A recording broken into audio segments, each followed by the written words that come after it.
Hello, Booktube, and welcome back. Well, I was on my phone flicking through a bit of YouTube earlier today, and I noticed that Randy Ray, the literate Texan, had put up a video regarding how you can remember more of what you have read. Now, throughout the video, he gives you, a few bullet points in how to improve uh, memory retention of what you've just read, and how to lessen some of the distractions. Largely, this video I completely agree with. So let's go through some of the points that he raised throughout his video. Now, I think the first thing that Randy actually talks about is that people who don't really read or read very little may have a misconception of the people who read a lot remember everything that they read. Certainly not the case for me, and that's what Randy pretty much says. That's a complete misconception. That's not true at all. I mean, you can read a book, can't you? Then finish it. Oh, do you know what? I really enjoyed this book. And the person next to you goes, "Well, what was it about?" And you just look at them and go, "I don't know." We've all been there, not that brain fart. I mean, yeah, that's a big misconception. I consider myself a bit of a reader, and I certainly don't remember everything that I've read. Obviously, with time as well, things get away from you over time. So he goes on from there, starts mentioning points on distraction, and obviously the big distractions are TV. Oh, number uno, definitely your mobile phone and your TV, radio, whatever. There's noise that can insect into your reading. Obviously, yes. I mean, I read with my phone next to me, and as Randy says, even if you hear the thing go off and you don't answer it, it's still in the back of your mind. Oh, someone's texted me. Oh, who it is? Who it is? Who's it? Who is it? Who is it? Who's it? So it is a distraction, but I still read with my phone close to me. Also, with the TV, I think Randy actually mentions this as well, that he likes a bit of background music at one point in his life, that he listened to a bit of jazz, a bit of Miles Davis, whatever he was doing, and that's what I do, that quite a lot myself as well. Not only for me, it's for the dogs as well, that I pour a bit, instrumental, nothing like Iron Maiden and a bit of Metallica, nothing like that. Instrumental music, maybe a bit of fireside crackling, rain hitting the roof, something like that, something in the background. I'll likely put on, or complete silence, either or, to be honest with you. So yeah, I mean, I don't understand the people who can read while the TV is on. I certainly can't do. I know some people have to do it, because the wife might be watching, Emmerdale Farm, whatever they're watching, and just to be with the wife, to be reading too. I can't do that. That's a massive distraction to me. Also with music, because especially if I like the song, because I want to sing along to it. But yeah, so yes, that is a massive distraction. Your phone, even though I'm a culprit of it, I think the majority of everything now, because we've got this attention problem, haven't we? That okay, I've read 3 pages. No, what's on my phone? I've got a lot better. When I'm reading, I'm reading. And yeah, but you do have that, that little thing in the back of your mind if you hear your phone go off, and you're like, oh, okay, yeah, who is it? Who is it? Who is it? Who is it? Who is it? So that is a real distraction. And if you read and watch TV at the same time and it works for you, that's okay. It's trying to do 2 things at once for me, that, and it never really works out, and you may miss things while you're reading, so it doesn't really work for me. And some people can't even do it instrumental, and they'd rather just silence, and that's probably the best way, but I break that rule. I pour a bit of instrumental on. Another point that he brings up about what damages reading retention is definitely speed reading. I don't understand unless you're doing some sort of like you're reading a book that you need to uh, retain for an exam the next day. Why speed read? I don't speed read or speed listen. People who like the audiobooks on times free speed. How do you retain? That's way too much for me. So that is definitely a big one. People who are speed reading to finish a book. Why? I don't know. Maybe it's the first to provide an opinion of a book that they've just read, which is new, that they want to post online. But the majority of people don't post online. So why speed read? Unless the only thing I might speed read myself is, again, I don't speed read, so it's I read quite a lot, so I don't really speed read. Is when I'm doing a Bailey Gifford uh, a book award, and I'd rather do the whole long list before the short list gets announced. So maybe I'd do a little bit of speed reading there. So I break this rule, maybe too. But yeah, for those who constantly speed read just to finish the book itself, that probably will impact your memory retention of the book. Or listen to an audiobook on times free speed. Don't know how it's done. So, how to improve your reading? It's obvious, right? It's very much obvious.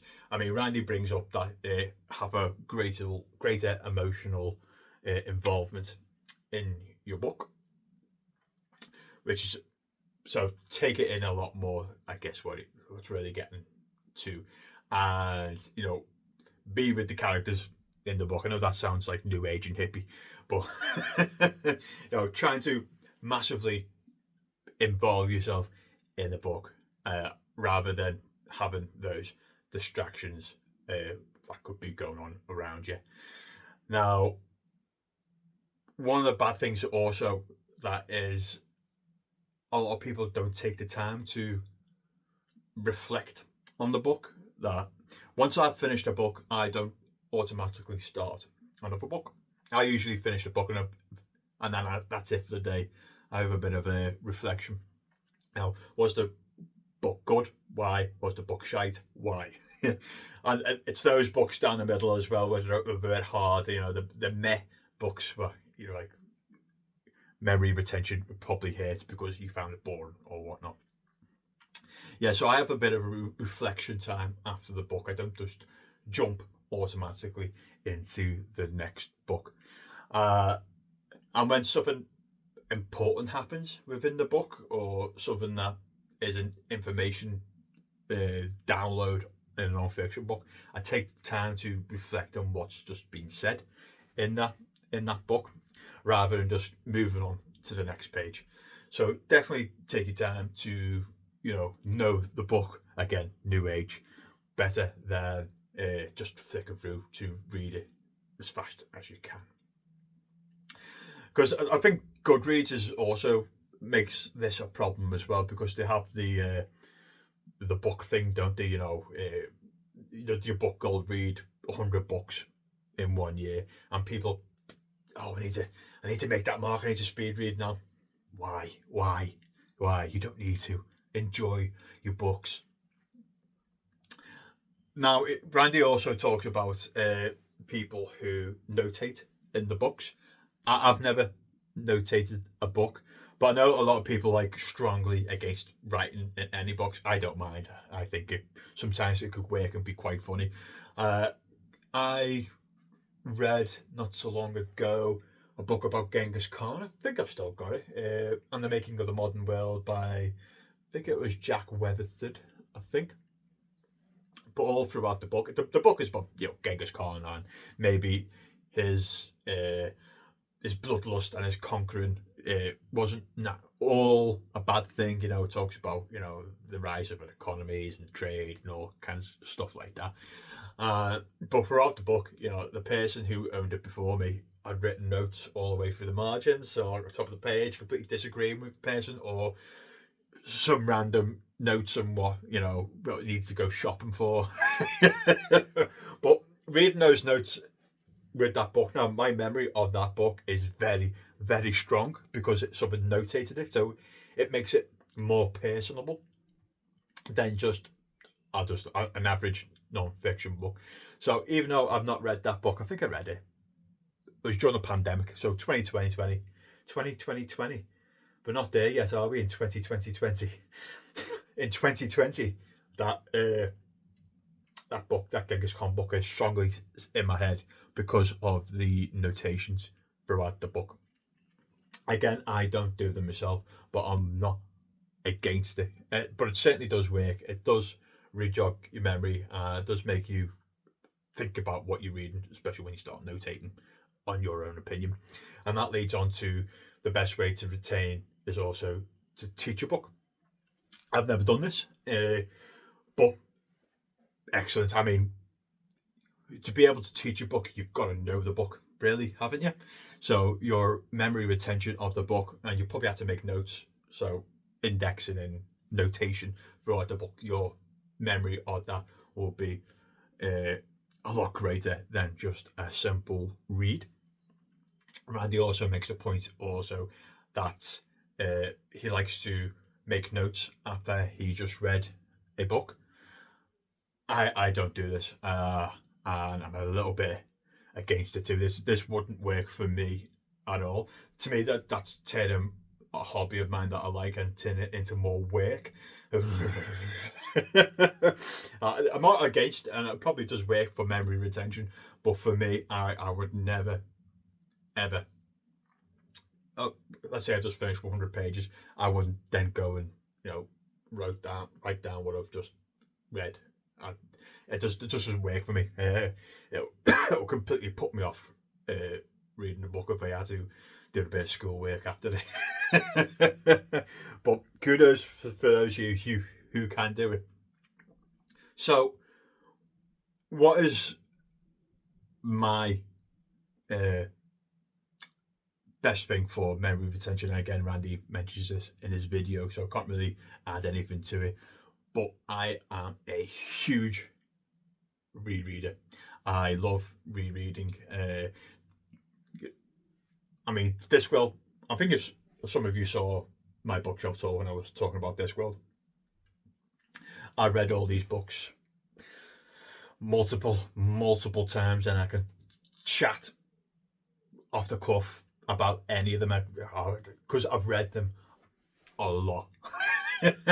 So they're up there. They're like the old friends, and the Count of Monte Cristo too. I think I've read that about 20 times. Seriously, I've read that a lot, and the Lord of the Rings as well. I've read that a huge amount of times. So it's up there, and I can talk to it, off the cuff, off the top of my head, because I invest a big portion of my reading year to books I have already read.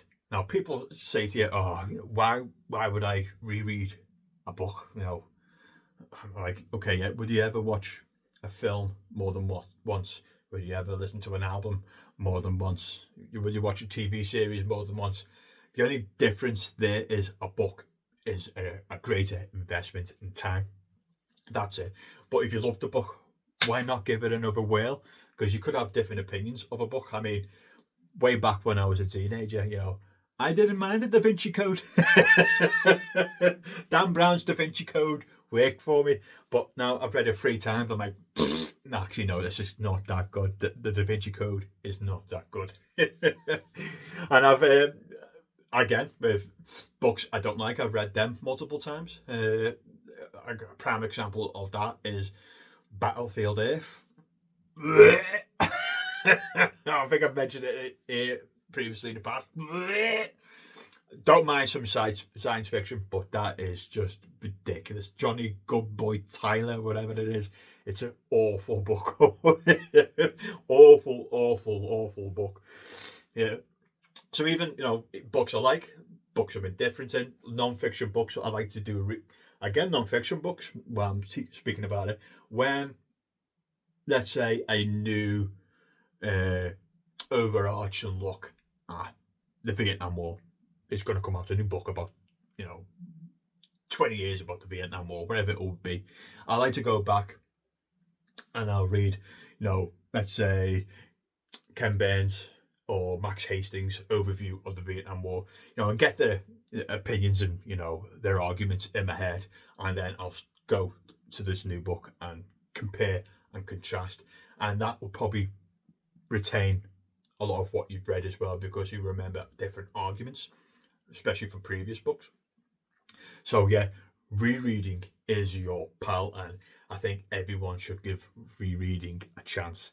And again, people don't reread because, like I mentioned at the start of the video, that people want to read the new thing that's come out, and they want to be the first to read it, and they want their opinions, and this new thing, shiny, shiny, shiny, shiny, must read, rather than going back to old classics that they know and love and reading it, because you can get new perspectives on it, even if your opinion doesn't change at all. It's a comfort blanket at the end of the day. Again, me with The Count of Monte Cristo, it's my favourite book of all time. I've read it multiple times. I love it. I've loved it every time that I've reread it. And again, my memory retention of that book, of what happens, is quite high because of that. And that's what really works for me for my retention of reading books, rather than notating or making notes after a reading session. So I think that is pretty much everything that Randy brought up in that in that video. Again, most of it absolutely makes sense, and apart from making notes after your reading session, it's not that I'm not. I don't think it's a good idea. It's just I would never do it ever. I'll be making notes in books rather than doing it after I've read. No, it's not for me. It doesn't work for me, brother. Anyway, I've waffled on, and I'm starting to lose my voice a little bit. I come back from France, and when you're stuck on an airplane and then you get back into the departure lounge, and you're mixing with people and you're breathing recycled air, I don't feel that great. Not because of France, it's because of the airport. And I'm waffling. And yeah, go and check out Randy Ray, by the way. I'll put his, whatever it is down there, the @ symbol down there. Go and give him a sub. Yeah, that's it. And I will speak to you soon. Bye, Booktube.